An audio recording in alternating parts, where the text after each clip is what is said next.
দুনিয়ার মধ্যে সর্বশ্রেষ্ঠ জায়গায় আল্লাহ পাকের ঘর মসজিদে আমাদেরকে সঠিক সময় আসার বসার কিছু কথা বলার এবং শোনার তৌফিক দান করেছেন। এই জন্য আমরা মুনিবের দরবারে প্রাণ ভরে মুসলমানের আওয়াজ দিয়ে উচ্চ আওয়াজ উঁচু কণ্ঠে আমরা কালিমাতুশ শুকর আমরা আদায় করি আলহামদুলিল্লাহ।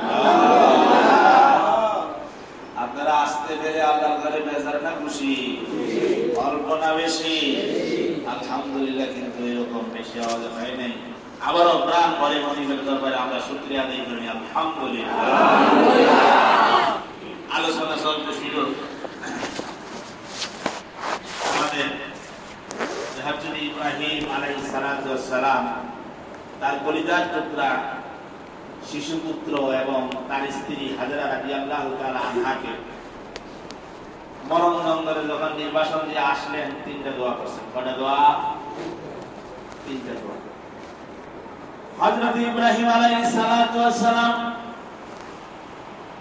মরণ জঙ্গলে নির্বাসন দিয়ে আসার সময় তিনটা দোয়া করেছিলেন। এক নম্বর দোয়া করেছিলেন, হে আল্লাহ এই জঙ্গলে তুমি খাবারের ব্যবস্থা করে দাও। দুই নম্বর দোয়া করেছিলেন, আল্লাহ এই জঙ্গলে তুমি পানির ব্যবস্থা করে দাও। তিন নম্বর দোয়া করেছিলেন, ও আল্লাহ এই জঙ্গলে তুমি মানুষের সমাজ প্রতিষ্ঠা করে দাও। সুবহানাল্লাহ। ইব্রাহিম আলাইহিস সালাতু ওয়াস সালাম দোয়া করার সাথে সাথে দোয়াগুলো কবুল হয়ে গেছে। পানির ব্যবস্থা হয়ে গেছে, খাবারের ব্যবস্থা হয়ে গেছে, মানুষের সমাজ প্রতিষ্ঠার ব্যবস্থা হয়ে গেছে। এবার আসল কাজটা বাকি। আসল কাজটা কি? আসল কাজটা হলো আল্লাহর ঘর নির্মাণ বাকি। আল্লাহর ঘর নির্মাণ এবার যখন সব হয়ে গেল, আল্লাহ কোরআনে সেই কথাকে কোট করে দিয়েছেন। আল্লাহ বলেন, ওয়া ইয়ারফাউ ইব্রাহিমুল কওয়াইদা মিনাল বাইতি ওয়া ইসমাঈল রাব্বানা তাকাব্বাল মিন্না ইন্নাকা আনতাস সামিউল আলীম। স্মরণ করো সেই সময়ের কথা যখন ইব্রাহিম এবং ইসমাঈল মিলে কাবার ভিত্তি স্থাপন করলো, বাইতুল্লাহর ভিত্তি স্থাপন করলো। এই কথাটা কে বলেছে? আল্লাহ বলেছে কোরআনে। আমরা ইতিহাস পর্যালোচনা করলে, তাফসীর ঘাটলে আমরা দেখি এই ঘরটা ইব্রাহিম আলাইহিস সালাম তৃতীয়বারে নির্মাণ করেছেন। 3 নম্বরে ইব্রাহিম আলাইহিস সালাম নির্মাণ করেছেন। তাহলে প্রথম নম্বরে নির্মাণ করেছেন কে? জানা দরকার আছে। দ্বিতীয় নম্বরে নির্মাণ করেছেন কে? 3 নম্বরে ইব্রাহিম আলাইহিস সালাম ইসমাঈল আলাইহিস সালাম মিলে এই ঘর নির্মাণ করেছেন। 5টা পাহাড়ের পাথর দিয়ে ইব্রাহিম আলাইহিস সালাম আল্লাহর ঘর বাইতুল্লাহকে নির্মাণ করেছেন। সুবহানাল্লাহ। এর মধ্যে তুরে যাইতা, তুরে আলামলাম, তুরে যদি এইভাবে 5টা পাহাড় থেকে পাথর কুড়িয়ে এনে ইসমাঈল আলাইহিস সালাম খোঁজ করে এনে দিয়েছেন। আর ইব্রাহিম আলাইহিস সালাম আল্লাহর ঘর নির্মাণ করেছেন। সুবহানাল্লাহ। এই কথাটাকে আল্লাহ কোরআনে কোট করে দিয়েছেন। তাহলে সর্বপ্রথম নির্মাণ করলো কে? পবিত্র কোরআনের বিখ্যাত তাফসীরে মাযহারি থেকে জানা যায়, আল্লাহ রাব্বুল আলামিন হযরত আদম আলাইহিস সালাতু ওয়াস সালামের জন্মের 2000 বছর পূর্বে বাইতুল্লাহর স্থান নির্ধারণ করে ফেনার ন্যায় পানির উপরে ভাসমান রেখেছিলেন। অতঃপর আদম আলাইহিস সালাম যখন আল্লাহর কাছে আবেদন করলেন, তখন আল্লাহ রাব্বুল আলামিন বাইতুল মামুরকে, যারা 7 আসমানে ফেরেশতাদের কিবলা, বাইতুল্লাহর স্থানে রেখে ঘোষণা করেন, ইয়া আদম ইন্নী আহবাবতু লাকা বাইতান তাতুফু বিহি কামা ইউতাফু হাওলুল আরশি ওয়া তুসাল্লি ইনদাহু কামা ইউসাল্লি ইনদা আরশি সুবহানাল্লাহ। তাহলে বোঝা গেল প্রথমে এই পৃথিবী সৃষ্টির আগে আল্লাহ তাআলা বাইতুল্লাহর স্থান নির্ধারণ করে রেখেছেন। সুবহানাল্লাহ।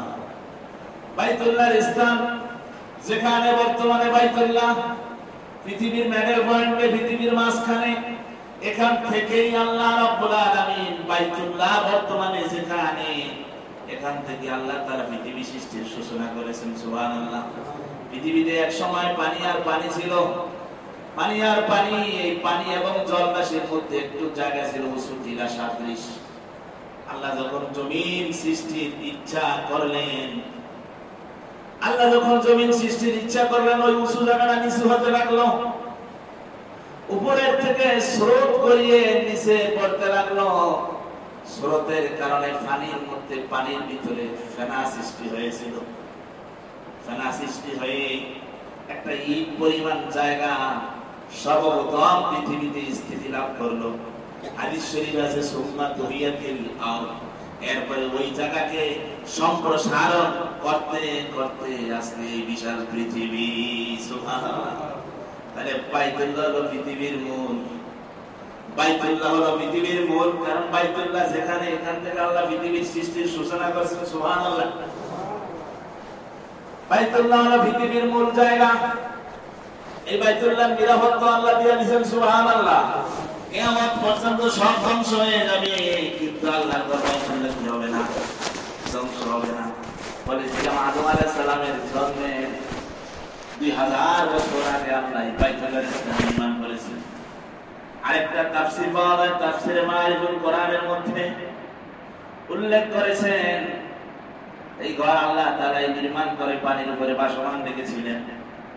নূহ আলাইহিস সালামের পেলাবনের সময়, নূহ আলাইহিস সালামের পেলাবনের সময় ঘরকে আসমানে উঠিয়ে নেওয়া হয়।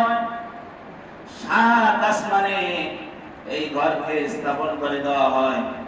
7 আসমানে স্থাপন করে দিয়ে ওই ঘরটাকে ফেরেশতাদের কিবলা ঘোষণা দেওয়া হয়, বাইতুল মামুর। সুবহানাল্লাহ। দুনিয়ার বাইতুল্লাহকে যেমন আমরা লক্ষ লক্ষ মানুষ গিয়ে প্রতি বছর আমরা তোয়াফ করি, এই ঘরকে সামনে নিয়ে নামাজ পড়ি, এই ঘরকে সামনে রেখে আল্লাহর কাছে কান্নাকাটি করি, ঠিক এরকম আল্লাহর ঘর বাইতুল্লাহ সোজাসুজি 7 আকাশের উপরে আগের ঘরটা বাইতুল মামুর, সেটাকে সেখানে স্থাপন করে দিয়ে ফেরেশতাদের কিবলা বানিয়ে দেওয়া হয়েছে। সুবহানাল্লাহ। ফেরেশতারা ওই ঘরকে ইবাদত করে সামনে রেখে ওই ঘরের মধ্যে ইবাদত করে, ওই ঘরের তোয়াফ করে। আল্লাহর নবী মেরাজে গিয়ে দেখে আসেন। সুবহানাল্লাহ। মেরাজে যখন গিয়েছেন, জিবরাইলকে বললেন, ও জিবরাইল, এই বাইতুল মামুরে দৈনিক কত হাজার ফেরেশতা নামাজ পড়ে? জিবরাইল আলাইহিস সালাম বলেন, ইয়া রাসূলুল্লাহ, আমি তো ফেরেশতাদের লিডার, নেতা। ইয়া রাসূলুল্লাহ, আমিও জানি না কত হাজার ফেরেশতা এই মসজিদে নামাজ পড়ে, তবে ইয়া রাসূলুল্লাহ এতটুকু জানি, যারা এই মসজিদে একবার প্রবেশ করে কিয়ামত পর্যন্ত তারা দ্বিতীয়বার প্রবেশের আর সিরিয়াল পাবে না। সুবহানাল্লাহ। ইয়া রাসূলুল্লাহ, প্রতিদিন 70,000 ফেরেশতা এই ঘরে প্রবেশ করে, কিন্তু যারা একবার প্রবেশ করবে কিয়ামত পর্যন্ত তারা দ্বিতীয়বার আর সিরিয়াল পাবে না। আল্লাহু আকবার। আল্লাহর বাহিনীর সংখ্যা কত এটা কি ভালো জানে? আল্লাহ কোরআনে বলেন, ওমা ইয়ালামু জুনুদা রাব্বিকা ইল্লাহু, আল্লাহর বাহিনীর সংখ্যা আল্লাহ দুনিয়াতে কারো জানান নাই। সুবহানাল্লাহ। তাহলে সেটা হলো ফেরেশতাদের কিবলা বাইতুল মামুর, আর দুনিয়া হলো বাইতুল্লাহ, যাই উত্তরে প্রথমবার নির্মাণ করেছেন আল্লাহ, দ্বিতীয়বারে আল্লাহ কোরআনের মধ্যে বলেন, ওয়া ইয ক্বালা রাব্বুকা লিল মালাইকাতি ইন্নী জাইলুন ফিল আরদি খলিফা। ফেরেশতাদেরকে জিজ্ঞাসা করলেন, আমি দুনিয়াতে আমার প্রতিনিধি বানাতে চাই, খলিফা। ফেরেশতারা বলল, ক্বালু আতাজআলু ফিহা মান ইউফসিদু ফিহা ওয়া ইয়াসফিকু দিমা ওয়া নাহনু নুসাব্বিহু বিহামদিকা ওয়া নুqaddisu লাক ক্বালা ইন্নী আ'লামু মা লা তা'লামুন। ক্বালু, ফেরেশতারা বলল, আতাজআলু ফিহা, আপনি কি সেখানে এমন কাউকে সৃষ্টি করবেন যারা পৃথিবীতে গিয়ে রক্তপাত ঘটাবে, মারামারি করবে, কাটাকাটি করবে, হানাহানি করবে? ওয়া নাহনু নুসাব্বিহু বিহামদিকা ওয়া নুqaddisu লাক, আমরাই তো আপনার পবিত্রতা বর্ণনা করি, আপনার প্রশংসা করি। ওয়া নুqaddisu লাক, এবং আপনার পবিত্রতা ঘোষণা করি। আল্লাহ বলেন, ক্বালা ইন্নী আ'লামু মা লা তা'লামুন। আল্লাহ বলেন আমি যা জানি তোমরা তা জানো না, আমি যা জানি তোমরা তা জানো না। ওয়া'আল্লামা আদামাল আসমাআ কুল্লাহা সুম্মা আরাদাহুম আলাল মালায়েকা। এরপরে আল্লাহ আদম আলাইহিস সালামকে সৃষ্টি করলেন, সৃষ্টি করে যাবতীয় বস্তুর নাম শিক্ষা দিলেন, বিভিন্ন কিছুর নাম শিক্ষা দিয়ে সুম্মা আরাদাহুম আলাল মালায়েকা, এরপরে এগুলোকে ফেরেশতাদের সামনে পেশ করলেন। সুম্মা আরাদাহুম আলাল মালায়েকা ফাকালা বিউনি বিআসমাই হাউলাই কুনতুম সাদিকিন।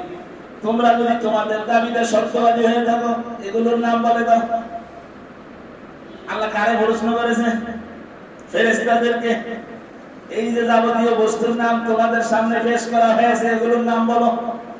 ফেরেশতারা বলে ক্বালু সুবহানাকা লা ইলমা লানা ইল্লা মা আল্লামতানা ইন্নাকা আনতাল আলিমুল হাকীম।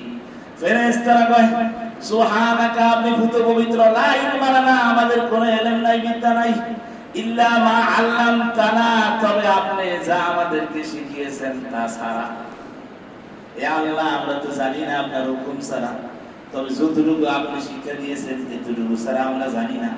ইন্নাকা আনতাল আলিমুল হাকীম, আপনি তো সর্বজ্ঞ, আপনি প্রজ্ঞাময়।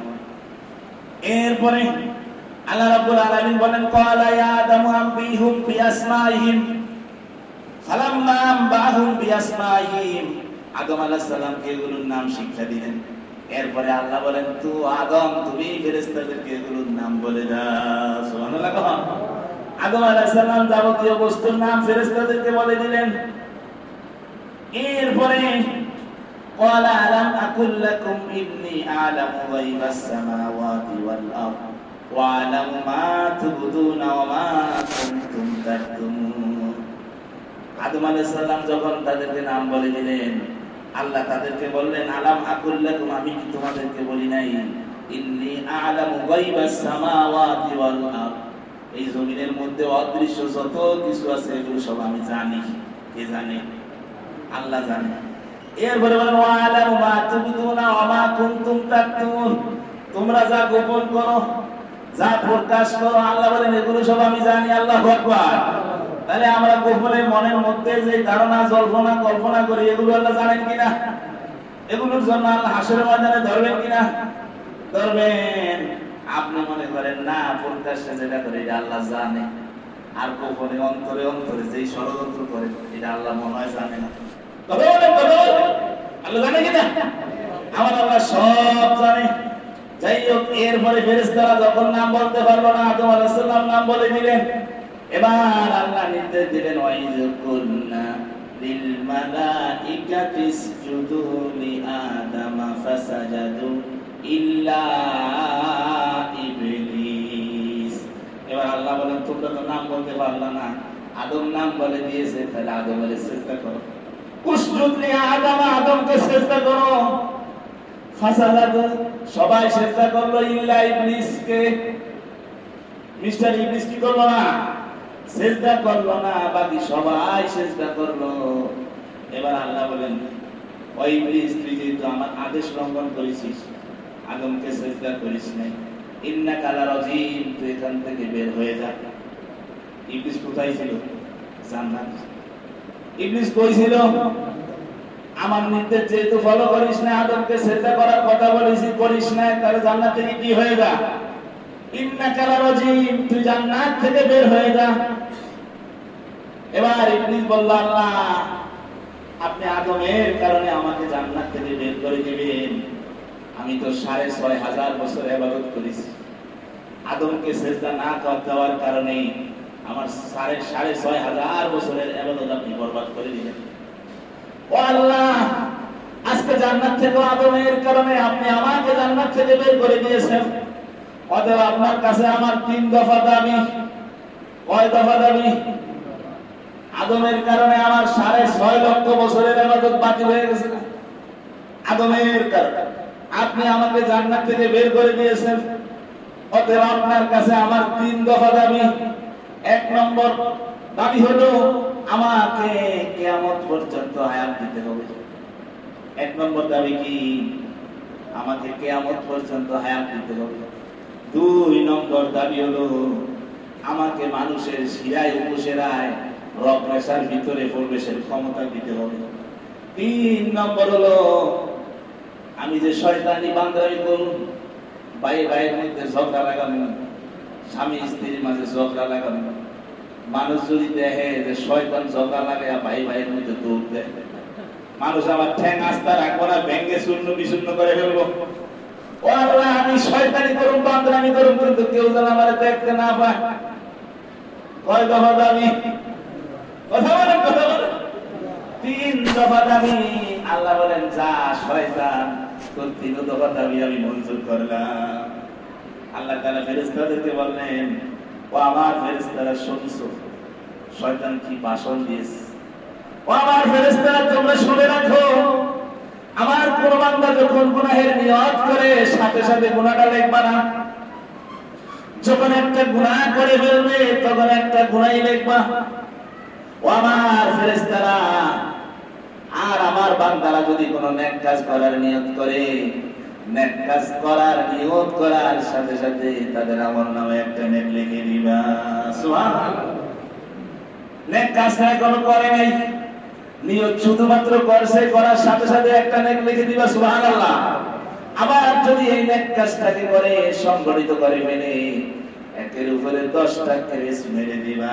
সুবহানাল্লাহ। অর্থাৎ একের বিনিময়ে 10টা নেকি লিখে দিবা। সুবহানাল্লাহ। ইবলিসের বলে, ইবলিস তুমি ধোঁকা দিবা, আর আমার বান্দারা আমার কাছে যদি খাঁটি দিলে তওবা করে আর মাফ চায়, আমি আমার বান্দাদের সকল গুনাহ খাতাগুলো মাফ করে দিব। সুবহানাল্লাহ।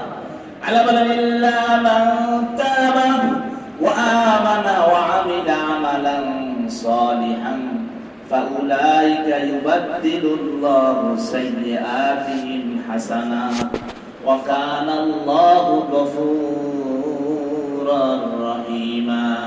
আল্লাহ বলেন, আমার বান্দারা খাঁটি দিলে যদি আমার কাছে মাফ চায়, ক্ষমা চায়, তওবা করে, আমি তাদের গুনাহগুলোকে আমি নেকি দ্বারা পরিবর্তন করে দিব। সুবহানাল্লাহ। এবার ইবলিস দেখলো আমি তো আদমের কারণে বাইরে হয়েছি, আদমকে জান্নাতে থাকতে দেওয়া যাবে না।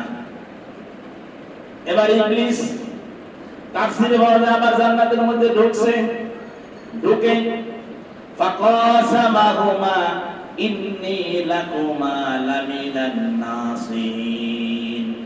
কসম কইরা কয়, কিরা কাইটা কয়, আল্লাহ যে তোমাদেরকে কইছে ওই গাছের কাছে যাইতে না। আল্লাহ কেন কইছে জানেনি? কিছুদিন পরে তোমাদেরকে জান্নাত থেকে বের কইরা দিবেন। আমি কসম কইরা কইলাম, ইবলিস কিরা কাটে।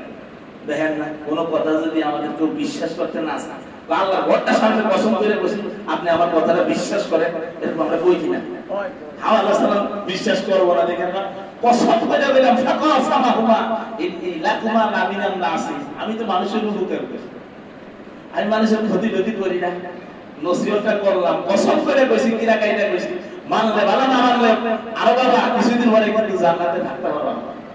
মহিলা মানুষ তো কথা শুই না, ভয় পেয়ে গেছে। আসলে তো কথা ঠিক মনে হয়, আল্লাহ কিছুদিন পরে আমাদেরকে জান্নাতে আর রাখবে না, জান্নাত থেকে বের করে দিবে। আল্লাহ নামে আল্লাহ নিষিদ্ধ গাছের কাছে গেছে, ফল ছিঁড়ছে, কোন তাফসীরে আছে, কোন তাফসীরে আছে ফল খাইছে, খাওয়ার সাথে সাথে তাদের জান্নাতি পোশাকগুলো সব শরীর থেকে খুলে ফেলেছে। এবার আল্লাহ বলেন, আর এখানে থাকার অনুমতি নাই। আল্লাহ কোরআনে বলে দিয়েছেন, ফাআযাল্লাহুমাশ শাইতানু আনহা ফাআখরাজাহুমা মিম্মা কানা ফি। আল্লাহ কয় শয়তান বাইর করছে। আল্লাহ রাব্বুল আলামিন বলেন, শয়তান আদম এবং হাওয়াকে জান্নাত থেকে বের করছে, যা তোমরা এখান থেকে বের হয়ে যাও।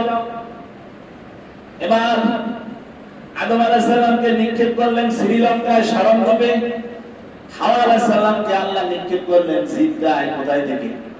কথা বলেন, কথা বলেন। জান্নাত থেকে। আদম আলাইহিস সালামকে কোথায় নিক্ষেপ করলেন? শ্রীলঙ্কায় সরণদ্বীপে। হাওয়া আলাইহিস সালামকে কোথায় নিক্ষেপ করলেন? জিদ দেয়। এবার উভয় পথ চলতে লাগলো, অজান্তে পথ চলতেছে আল্লাহর নির্দেশ। আদম আলাইহিস সালাম আল্লাহর আদেশ লঙ্ঘন করেছেন, 40 বছর পর্যন্ত কোনো খাবার গ্রহণ করেননি, 300 বছর পর্যন্ত আসমানের দিকে মাথা উত্তোলন করে তাকাননি, 350 বছর পর্যন্ত আল্লাহর দরবারে কাঁদছেন, আল্লাহ আমি ভুল করেছি। তাফসীর কাবীরের মধ্যে ইমাম ফখরুদ্দিন রাজি উল্লেখ করেন, তামাম দুনিয়ার মানুষের কান্নার পানি যদি এক জায়গায় জমা করা হয়, আদম আলাইহিস সালামের কান্নার সমান হবে না। আদম আলাইহিস সালাম সহ সারা দুনিয়ার মানুষের কান্নার পানি যদি এক জায়গায় জমা করা হয়, দাউদ আলাইহিস সালামের সমান হবে না। দাউদ আলাইহিস সালাম সহ সারা পৃথিবীর মানুষের কান্নার পানি যদি এক জায়গায় জমা করা হয়, নূহ আলাইহিস সালামের সমান হবে না। নূহ আলাইহিস সালাম সহ সারা পৃথিবীর মানুষের কান্নার পানি যদি এক জায়গায় জমা করা হয়, বিশ্ব নবীর তায়েফের কান্নার সমান হবে না। আল্লাহু আকবার। কয় বছর কাঁদছেন? 350 বছর। আদম আলাইহিস সালাম 350 বছর কান্নাকাটি করার পরে পথ চলতে চলতে জেদ্দায় গিয়া আদম এবং হাওয়া আলাইহিস সালামের সাথে সাক্ষাৎ হয়ে গেল। সুবহানাল্লাহ। উভয়ের সাথে যখন সাক্ষাৎ হয়েছে, এবার আল্লাহ আদমকে শিক্ষা দিলেন কিভাবে তওবা করবে, কোন শব্দগুলো তওবা করবে, কোন শব্দগুলো দ্বারা। আদম আলাইহিস সালাম সেই আরাফার ময়দানে আল্লাহর কাছে হাত তুলেছেন। যেই জায়গায় দোয়া কবুল হয়েছে, সৌদি সরকার ওই জায়গাটাকে এখন আটকে রাখছে, চিহ্ন দিয়ে রাখছে। ওই জায়গায় যদি কেউ দোয়া করে, ওই দোয়াকে আল্লাহ রাব্বুল আলামিন কবুল আর মঞ্জুর করে নেয়। সুবহানাল্লাহ। হযরত আদম আলাইহিস সালাম থেকে বিশ্বনবী মুহাম্মদুর রাসূলুল্লাহ সাল্লাল্লাহু আলাইহি সাল্লাম পর্যন্ত যত নবী এই দুনিয়াতে আসছে, সবাই আরাফার ময়দানে উপস্থিত হয়েছে আর আল্লাহর কাছে চোখের পানি ঝরিয়েছে। সুবহানাল্লাহ। আরাফার ময়দান এমন ময়দান, যেই ময়দানে যে দোয়া করা হয়, দোয়াগুলোকে কবুল আর মঞ্জুর করে কে? আল্লাহ রাব্বুল আলামিন কবুল আর মঞ্জুর করে নেয়। আরাফার ময়দান এমন একটা ময়দান, আল্লাহর নবী বলেন, কেউ যদি উকুফে আরাফার দিন সন্ধ্যাবেলায় উপস্থিত হয়, এই দোয়াটা বলে, লা ইলাহা ইল্লাল্লাহু ওয়াহদাহু লা শারীকা লাহু লাহুল মুলকু ওয়া লাহুল হামদু ওয়া হুয়া আলা কুল্লি শাইইন কাদির। আর 100 বার সূরা ইখলাস পড়ে, আর 100 বার আল্লাহুম্মা সাল্লি আলা মুহাম্মাদ ওয়া আলা আলি মুহাম্মাদ কামা সাল্লাইতা আলা ইব্রাহিম ওয়া আলা আলি ইব্রাহিম ইন্নাকা হামিদুম মাজিদ। আল্লাহর নবী বলেন, কোন বান্দা যদি এই দোয়াগুলো আরাফার ময়দানে পড়ে, আল্লাহ তাআলা ফেরেশতাদেরকে বলেন, আমার ফেরেশতারা তোমরা সাক্ষী থাকো, আমার বান্দারা আমার তাসবিহ পাঠ করেছে, আমার প্রশংসা করেছে, আমার পবিত্রতার ঘোষণা করেছে, আমি তাদেরকে maaf করে দিলাম। সুবহানাল্লাহ। হাদিস শরীফে পাওয়া যায়, আরাফার ময়দানে এক একজনের দোয়া এমন ভাবে কবুল হয়, সে যদি আরাফার ময়দানে যত হাজী উপস্থিত আছে সবার ব্যাপারে সুপারিশ করে, আল্লাহ বলেন, আমি সবার ব্যাপারে সুপারিশ কবুল আর মঞ্জুর করে নিব। সুবহানাল্লাহ। আরাফার ময়দানে মিলিত হলো।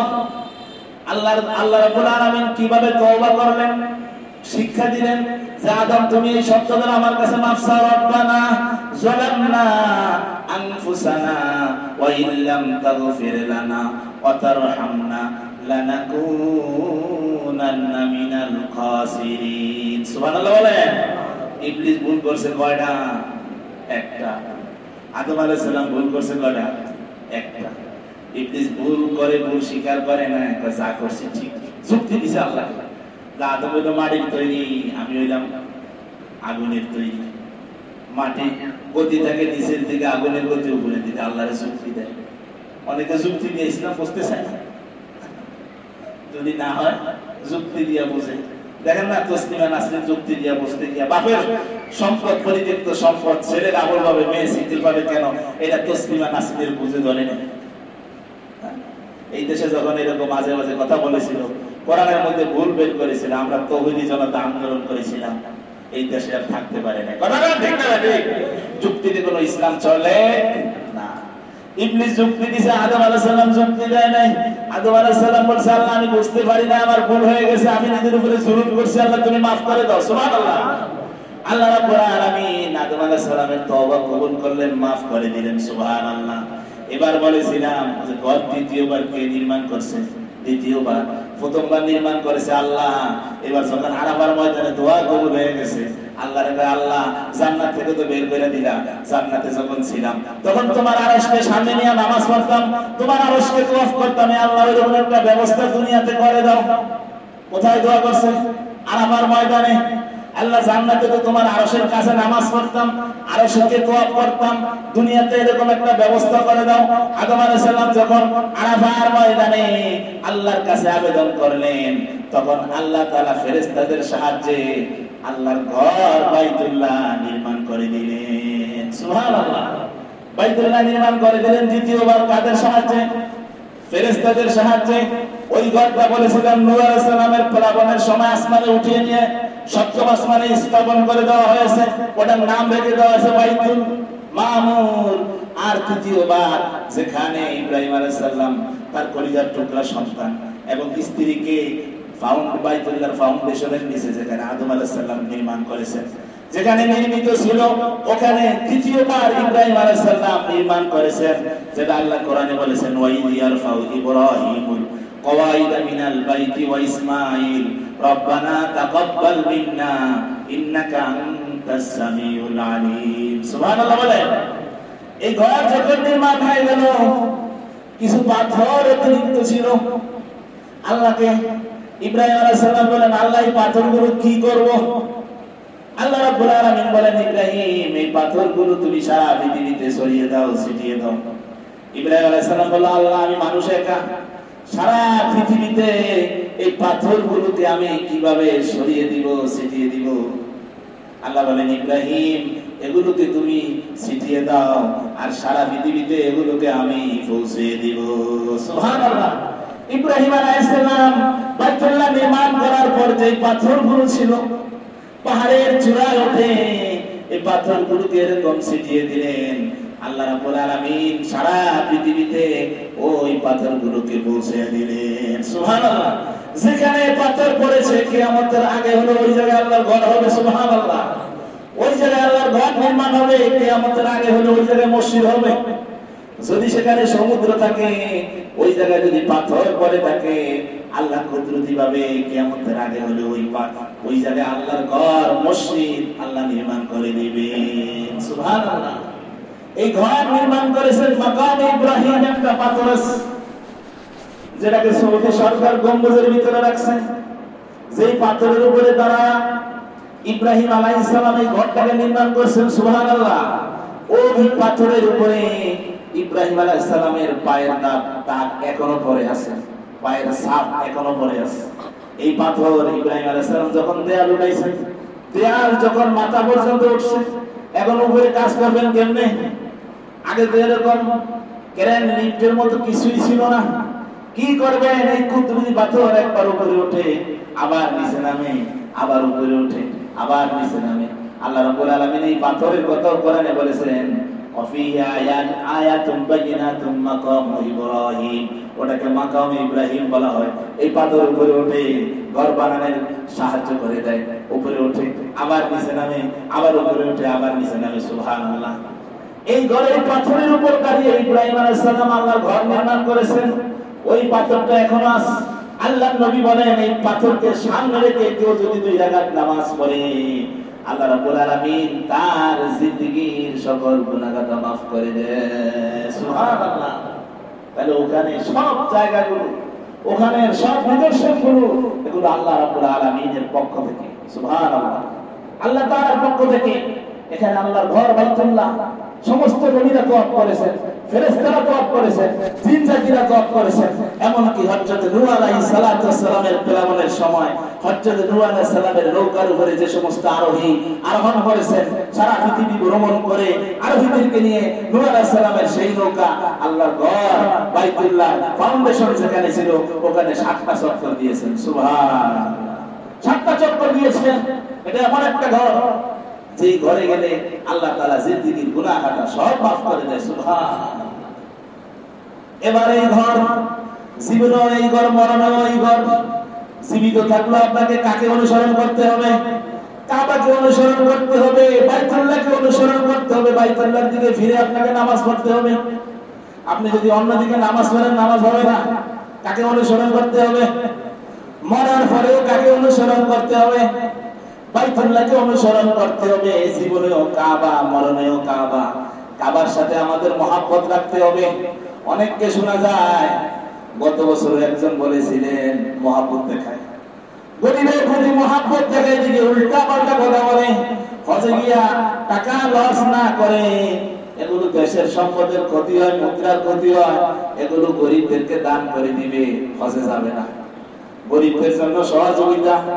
আমি তাকে জিজ্ঞাসা করি, তুমি হজের টাকা গরিবের দেওয়া লাগবে না, তুমি অন্য জায়গা থেকে দিতে পারো না? কথা বলেন, কথা বলেন। হজের টাকা গরিবের দেওয়া লাগবে কেন, তুমি অন্য ফান্ড থেকে দাও।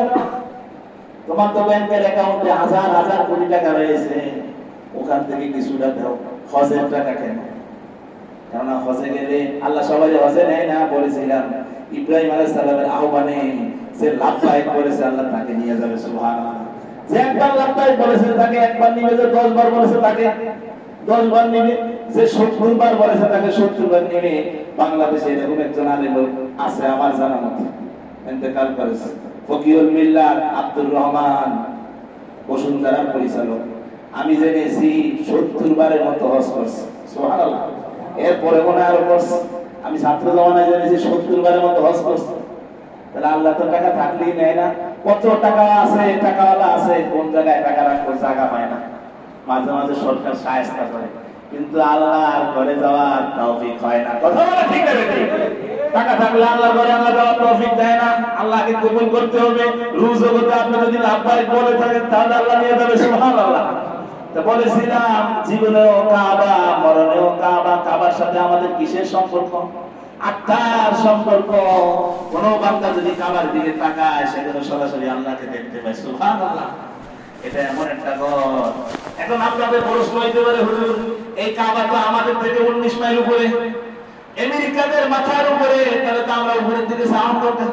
কাবারে যদি আমরা কিবলা বানাই, বলা হয় তাফসীরে পাওয়া যায়, কাবার যখন ভিত্তি স্থাপন করে 7 জমিন পর্যন্ত ভিত্তি স্থাপন করে। সুবহানাল্লাহ।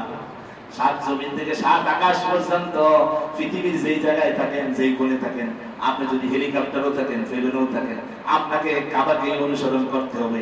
কারণ কাবার পরিধি ঘোষণা করা হয়েছে 7তম জমিন নিচ থেকে 7 আসমান পর্যন্ত। সুবহানাল্লাহ। এরকম একটা ঘর, এখানে কার চাইতে বলে না ছাড়। আল্লাহ নবী বলেন, কেউ যদি এই ঘরে যায়, তাহলে আল্লাহ তাআলা তার গুনাহ খাতা মাফ করে দেয় এবং তার অভাব দূর করে দেয়। সুবহানাল্লাহ। আল্লাহ নবী বলেন, তাবিউ বাইনাল হজ্জ ওয়াল উমরা ফাইন্নাহুমা ইয়াগফিরানিল ফাকর ওয়াল জুনুবা। লাগাতার হজ এবং উমরা করো, আল্লাহ তোমাদের গুনাহ খাতা মাফ করে দিবে, তোমাদের অভাব দূর করে দিবে। সুবহানাল্লাহ। আল্লাহর ঘরে গেছে, এরকম দেখান যে আল্লাহর ঘরে যায় আয়া গরিব হয়ে গেছে, আর চলতে পারে না, এরকম কোন ইতিহাস আছে? নাই। আল্লাহর ঘরে যেই গেছে, আল্লাহ তার সব অভাব দূর করে দিয়েছে, আস্তে আস্তে তারা বড় লোক বানিয়ে দিয়েছে। সুবহানাল্লাহ। বড় লোক হওয়ার জন্য আমরা কত কিছু করি, কোন জায়গায় দিয়ে টাকা বোঝাম, কোন জায়গায় দিয়ে টেন্ডারবাজি করুন, সাদাবাজি করুন, কত কিছু করুন, ঠিক না? এইগুলো না করে আল্লাহর ঘরে যান, উমরা করেন, হজ করেন, আল্লাহ তাআলা ইনশাআল্লাহ আপনাকে বড় লোক বানিয়ে দিবে, টাকাওয়ালা বানিয়ে দিবে, পয়সাওয়ালা বানিয়ে দিবে। সরকারের টাকা চুরি করা লাগবে না, রোড বাজারের টাকা চুরি করা লাগবে না, টেন্ডারবাজি করা লাগবে না। গরিবের জন্য যে বাজেট হয়েছে, এগুলো চুরি করে বানিয়ে দিয়েছে, আড়াল করা লাগবে না। আপনি আল্লাহর ঘরে যান, আল্লাহ আপনাকে বড় লোক বানিয়ে দিবেন, অভাব দূর করে দিবেন, গুনাহ খাতা মাফ করে দিবেন। সুবহানাল্লাহ। সেখানে গিয়ে যদি একটা টাকা আল্লাহর জন্য কবুল হয়, আল্লাহ বলেন হাজ্জুল মাবরুর লাইসা লাহু জাযাউন ইল্লাল জান্নাহ, এর বিনিময়ে আল্লাহ জান্নাত ছাড়া অন্য কিছু দিবেন না। সুবহানাল্লাহ। তাহলে আমরা কি যাইতে রাজি আছি? সবার মহব্বত কি কাবার সাথে আছে? আল্লাহ আমাদেরকে কবুল করে। মৃত্যুর আগে আল্লাহ একবার হলেও আপনার ঘরে নিয়ে যান। আল্লাহ এইভাবে দোয়া করা দরকার। আল্লাহ মৃত্যুর আগে একবার হলেও তোমার ঘরটা দেখে আইনো, তোমার রাসূলের রওজার কাছে নিয়ে যায়, এইভাবে আল্লাহর কাছে দোয়া করবো আমরা।